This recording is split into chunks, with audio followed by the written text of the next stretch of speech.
el doctor Fran Zabaleta, a quien le damos una cordial bienvenida. Gracias. Sí, Alfredo, buen día. Usted comparte con los criterios de Alfredo, con el ilustre Colegio de Abogados, ilustre.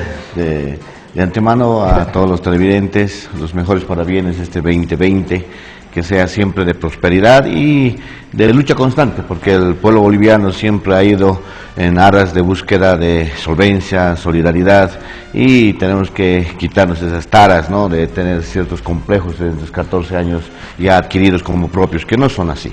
Alfredo, respecto a tu comentario, yo estoy muy en desacuerdo con muchas ponencias y desaciertos que tuvo no solamente el Colegio de Abogados, sino también todos los colegios. Tenemos de arquitectos que no se pronuncian, de ingenieros que no se pronuncian, de médicos que fungen como abogados y después cuando tienen conflictos, como así algún mandatario que dejó de ser ya presidente, métale nomás como sea. Entonces, hay temas que hay que ser un poco cautos, mucho más cuando se ven cosas reales. Y una de las realidades que nosotros tenemos es la percepción. No necesitamos ser médicos, no necesitamos ser abogados, porque la cosa es tan clarita, ¿no? Usted ve con pompas y platillos un seguro médico y si usted le da una vuelta a las 5 de la mañana, no porque usted sea muy madrugador, porque hay una necesidad de que en todos los centros médicos hay enormes colas y lo están agarrando al menor enfermo, o sea, no sé si lo están yendo prácticamente a desahuciar, porque imagínense, uno que necesita atención tiene que vivir esa realidad.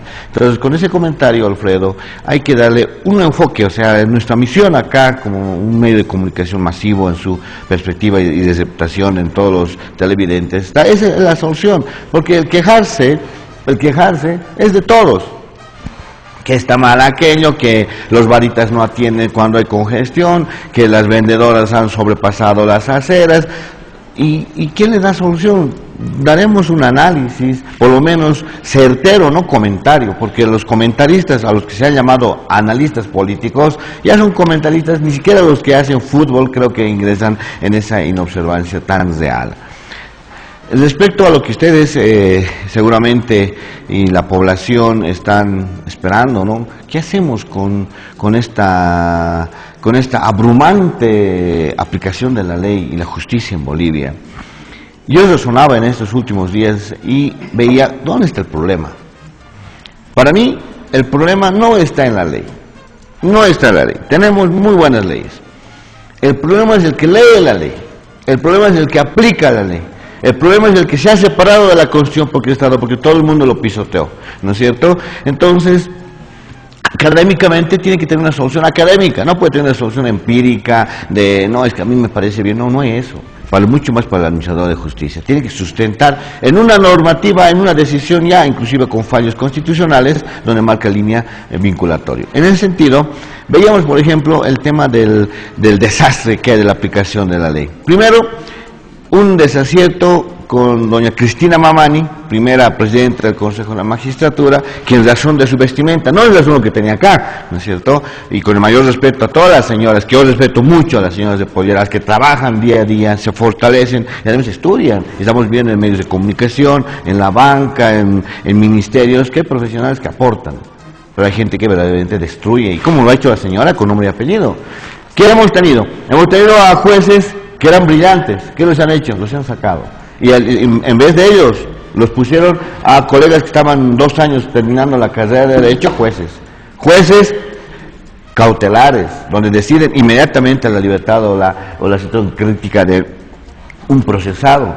Pero el resultado, y ahora está el resultado, hagamos un análisis de estos 10 años.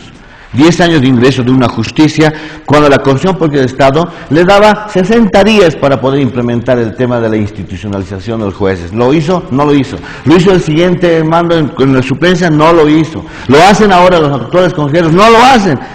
Hay un incumplimiento de deberes donde el resultado catastrófico está en que hace 10 años ingresa posteriormente la 348. Entre la 348 se crean los juzgados supuestamente especializados que conocen ese análisis y ahora sale del Tribunal Supremo de Justicia un método manual para llevar una audiencia, donde los vocales, increíblemente, la máxima expresión de la justicia departamental en los 9 departamentos, señalan en audiencia conforme el manual.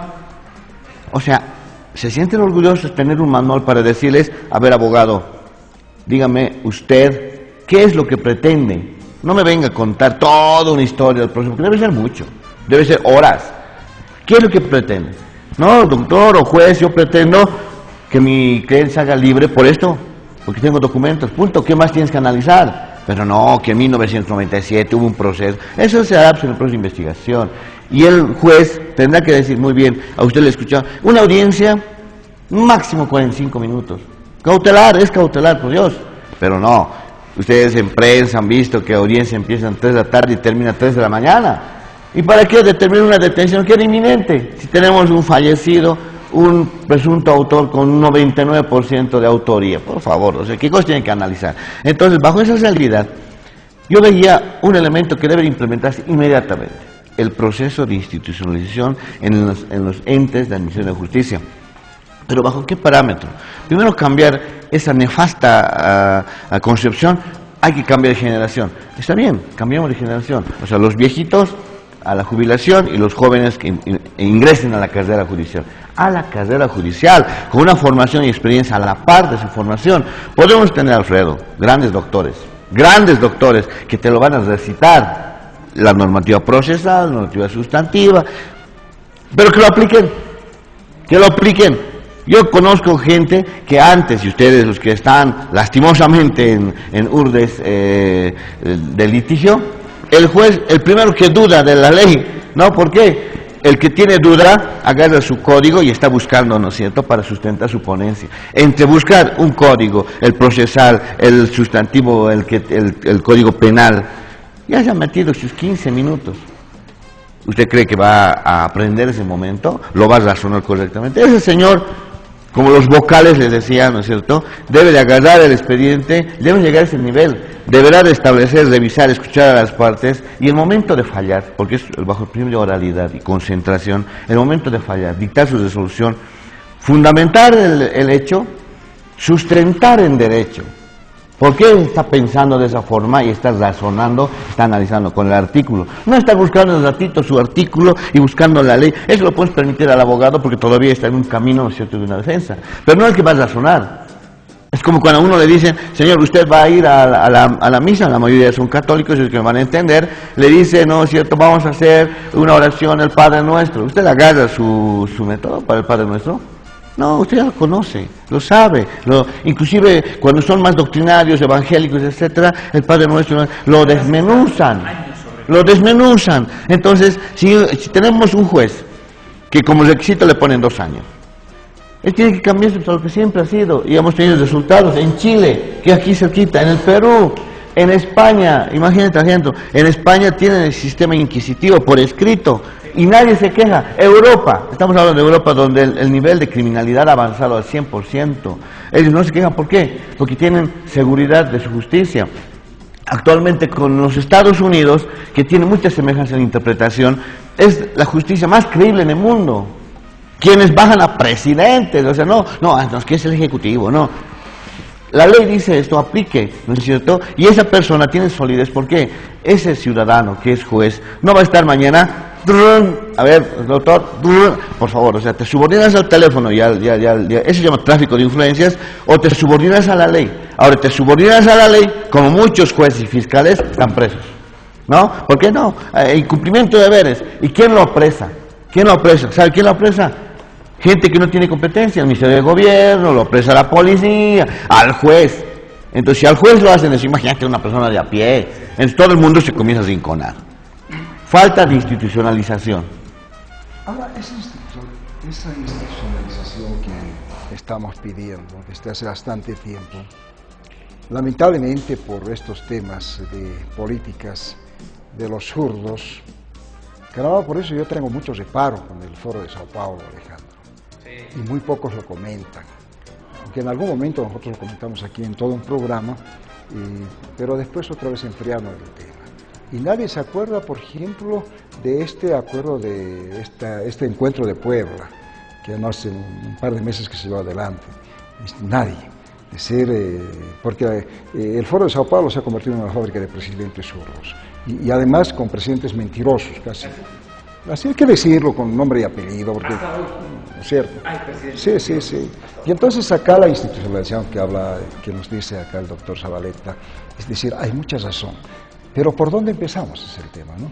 Empezamos por el Colegio de Abogados, empezamos por las universidades, empezamos por el Ministerio de Justicia, empezamos por una normativa que todo está escrito, ya lo decía Franz, que todo está escrito, las leyes también, pero ¿quiénes? Estos operadores de justicia. Es decir, sabíamos que existía la Escuela de Jueces. ¿Quiénes lo manejan la Escuela de Jueces? El Tribunal Supremo de Justicia, el Tribunal Constitucional, ¿quién lo maneja? Es decir, bueno, entre bomberos se dictan clases, ¿sí? No, pero escuchad, entre bomberos se dictan clases, no puedes, ¿no es cierto? Tiene que haber pues, instituciones. Por ejemplo, sugeriría yo destacar de estos 5 días, ¿no?, de que sea la universidad, en este caso Mayor de San Andrés, la Facultad de Ciencias Políticas y Derecho, deberían implementar, ¿no es cierto?, esa escuela, qué sé yo, escuela de jueces, no sé, pónganle el nombre que quieran, ¿no es cierto? Pero creemos que allá, ahora, esta universidad, en su composición de docentes, tampoco son pues para sacarse el sombrero, ¿no? La Universidad Mayor de San Andrés, de forma particular, sus docentes no deberían tener menos de ser doctores, todos deberían ser PHs, todos, absolutamente todos los docentes. Pero no, seguimos más de lo mismo. ¿Y quién debería pagar el doctorado? La universidad, pues señor, porque es un trabajo de investigación. Pues acá hay mucho por hacer. Franz, realmente creemos que nos arrancas y te arrancamos también insumos importantes para la estructura precisamente que debemos darle a nuestro país en el campo judicial. Es evidente, Alfredo. Alguien decía, ¿no? Los buenos cocineros, con lo que tienen, esos insumos tienen que hacer, ¿no es cierto?, maravillas. Y bajo esa premisa tan corriente, y disculpen siempre yo con los ejemplos, mira, acá tenemos que partir no de arriba ni de abajo, como dicen, ¿no es cierto? Universidades, colegios, vamos a bajar hasta la formación de familia.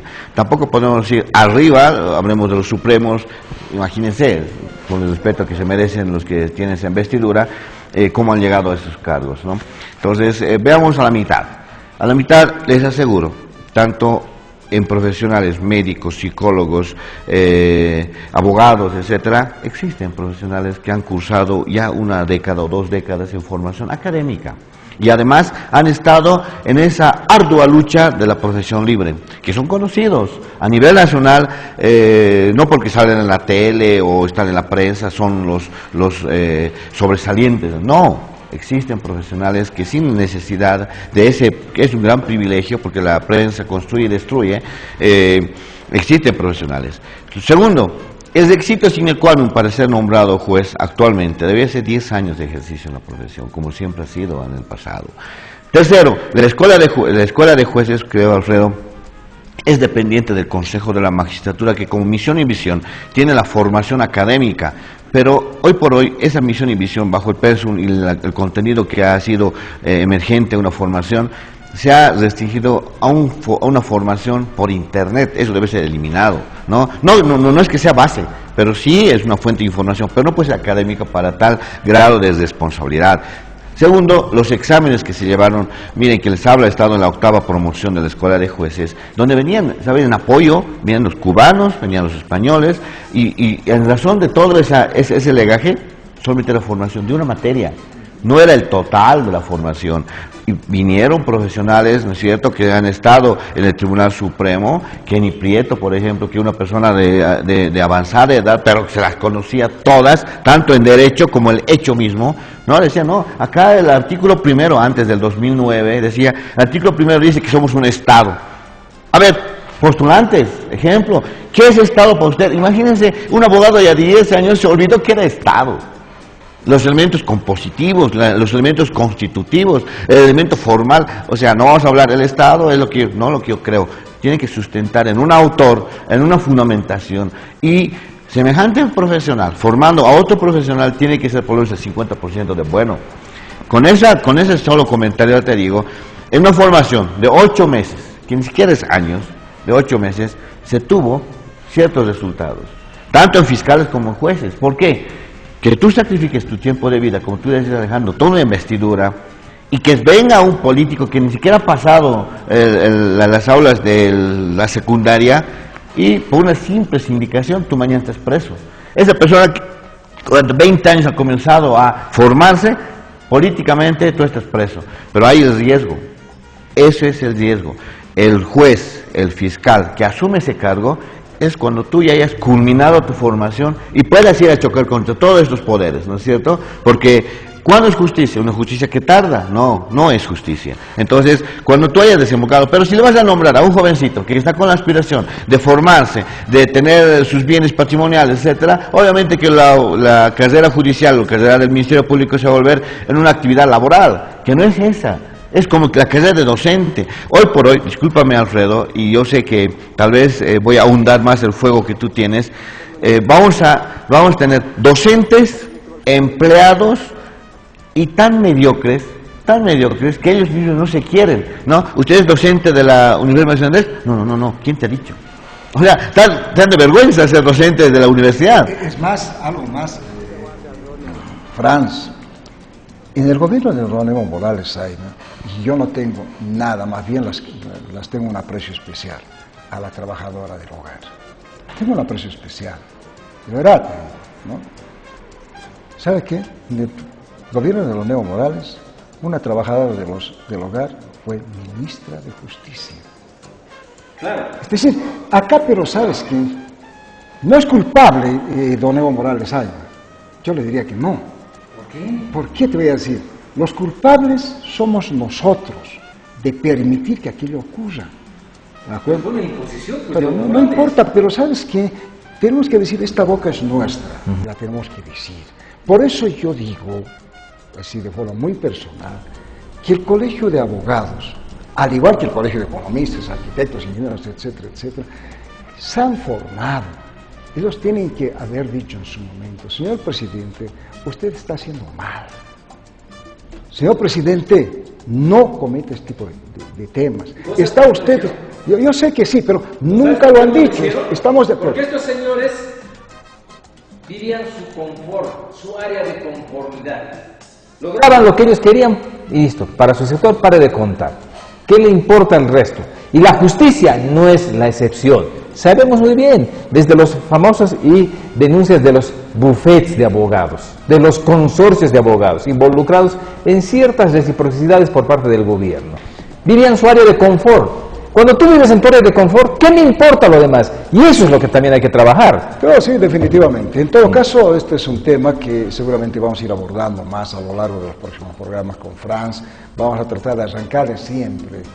Es decir, a veces con una especie de bronca contenida, pero esa bronca contenida de Franz está ceñida con el conocimiento, la experiencia, que es importante, y sin pelos en la lengua. Estoy seguro que Franz tiene por más de un problema, eso casi con seguridad, con sus colegas, etcétera, etcétera, eso es así, ¿verdad? Me voy a acordar de este amigo televidente que Antes de Año Nuevo, se me acercó acá en la Comercio y me dijo, ¿usted es de la televisión? Me dijo. ¿De qué canal? No sé. No, yo lo veo. ¿Sabe qué? Dígale al sector, que usted tiene ahí un sector, un abogado, ¿no ve? Sí, le digo. Pregúntele todos los artículos de la Constitución y le he puesto que no me va a responder. Así son los abogados. Le digo, señor, ¿sabe qué? Tratamos temas específicos. Usted tiene que plantear qué es lo que quiere saber. Y soy capaz de rebotarte. Vamos con el artículo tanto. No. Pero nuestro amigo televidente quiere saber eso y deberían también todas las profesiones tener, cada profesional al pie de la letra. Alejandro, antes del gobierno de don Evo Morales Saima, teníamos un colegio de abogados fuerte, ¿cierto? ¿No? Teníamos un colegio de economistas que estaba opinando constantemente de temas económicos. Pero en el gobierno de don Evo, es decir, todo se fue a... Digamos, lo lanzaron por un río con lobo, que se vea más. Pues, Franz, hay mucho por debatirles, hay mucho por hablar. Nos habría gustado tener ya el conocimiento, qué es lo que habría decidido el Tribunal Constitucional Plurinacional con relación a la sentencia 084 que duró 2017, pero hasta el día de hoy no la tenemos. Ellos habían dicho necesitamos 3 semanas, pero eso fue los primeros días de diciembre y hoy no tenemos nada. La próxima semana esperemos tener para un poco desmenuzar si estaba bien, estaba mal, qué parámetros ha tomado el Tribunal Constitucional para tener que arreglar este tema, confirmarla, no sé, se planteará una reforma constitucional para más adelante, no sé, pero lo comentaremos en el próximo programa, Francis. Alfredo, el Tribunal Constitucional está dentro del plazo marcado por el Código de Procedimiento Constitucional. Lo que sí es en espera, ya estamos dentro del plazo. Alternativamente, han dicho 3 semanas. Mira, Alfredo, ellos pueden decir un tema, pero no olvides que para la resolución y el razonamiento no se conoce bajo el principio de publicidad quiénes son los magistrados encargados del pronunciamiento, porque eso, aparte de sala plena y la aprobación, está delegado eso a ciertos magistrados que no lo conocemos. Te aseguro que el que está delegado, el magistrado que estuviera delegado, no pudiera salir a prensa porque eso es causal de excusa, ¿no? ¿Cuándo se vence legalmente ese tiempo para que hagan? El pronunciamiento, conforme a la Constitución Popular del Estado y la primicía, ¿no es cierto? O sea, tiene que darse prioridad a una primicía de inicio, está antes del 19, porque comenzamos el último parámetro de las acreditaciones de la Corte, porque así puede tener los 90 días que dice la ley, pero 90 días estamos ya hablando para marzo, cuando ya está fuera de servicios el pronunciamiento. Entonces les aseguro que esto va a darse hasta el 18, 19 de enero, tendría que ya tener un fallo de sentencia constitucional, en razón de ese elemento formal, ¿no? Entonces, para concluir, querido Alfredo, hay un reto, y sabe que Bolivia jamás, ¿no es cierto?, en toda su apreciación normativa, ha tenido el elucumbrar algo propio. Alguien decía, no, la constitución política del Estado ha sido creación. Falso. Son escuelas que se han comenzado a acumular, se ha determinado algo. Primero, el 2019 hablábamos de que los políticos, el político habla de todo, pero decían, vamos a volver a la república. Señores, el 2009... el Estado Plurinacional de Bolivia fue creado bajo el sistema de república. Nunca vamos a volver porque fuimos creados bajo el sistema de república. O sea, políticos, amigos míos, yo los estimo mucho, ya no hablemos de esas cosas porque la población se confunde. Solamente por despreciar, imagínense, despreciar, les digo, lo mismo nuestro. O sea, somos discriminadores de lo nuestro. Plurinacional significa, ¿no es cierto?, bajo el sistema transversal de inclusión. Pobres, ricos, negros, altos, flacos, bolivianos, no bolivianos, todos. Eso es plurinacionalidad. Y eso no es nuestro. Ese término viene desde el razonamiento de Ecuador, viene de Colombia, por favor. Segundo, Alfredo, usted quiere un control de qué se hace y qué no se hace, lo que está mal y lo que está bien. Utilicemos pues la escuela española, que tanto criticamos el tema. La escuela, ¿sabe qué hace? La universidad. ¿No es cierto? La universidad más cercana de Salamanca, las universidades grandes, respetadas, como en este caso la UNSA, veamos las privadas, se pronuncian públicamente sobre un fallo concreto, ¿no? Se pronuncia y digan, ha fallado el juez tantos, con este número, y dice esto. Nosotros criticamos, porque doctrinalmente la aplicación, por ejemplo, del delito, el delito tiene sus elementos formales, ¿se ha cumplido o no? ¿Cuál es el fallo del razonamiento? Entonces, esa crítica, ¿qué va a hacer el juez? ¿Sabe que más allá de decir, que verdaderamente no? Juez ignorante, lo peor que puede ver el ser humano es sentirse ignorante. Entonces, en la segunda vez les aseguro que ese juez va a tener mucho cuidado en no estar tomando el tema del fallar en contra de un razonamiento que afecta a personas, a familias, a una nación, por vergüenza. Porque mañana ese quiere decir, ¿no es cierto?, tú has fallado de esta forma. Cuando decían, claro, y eso es grave, esa sanción es grave. Entonces el reto está ahí. Y lo último, con esto me despido, en este jueves de inicio de año, querido Alfredo, querido Alejandro, el reto está en nosotros. Comencemos por este ente televisivo, ¿no es cierto?, de que antes de que vertamos algo, más allá de la fuente que tengamos, hagamos ese pequeño esfuerzo de razonar, comparar y determinar ciertos antecedentes. Te aseguro que hasta el momento nos ha ido muy bien, pero ese 2020 va a ser un reto mayor. ¿Por qué? Vamos a cambiar Estado, vamos a cambiar la situación política, educación, y ataquemos un poquito a lo que decía Alfredo como reto, al nivel inicial. Ya no iremos pues, ¿no es cierto?, al colegio de abogados. No, vayamos a ese kinder, a ese pre-kinder. veamos en qué condiciones se está formando esta futura generación. Porque la generación de estos 10 años, estamos viviendo esa generación de 10 años con escuelas de desempleados, universidades la creadora de desempleados, universidades.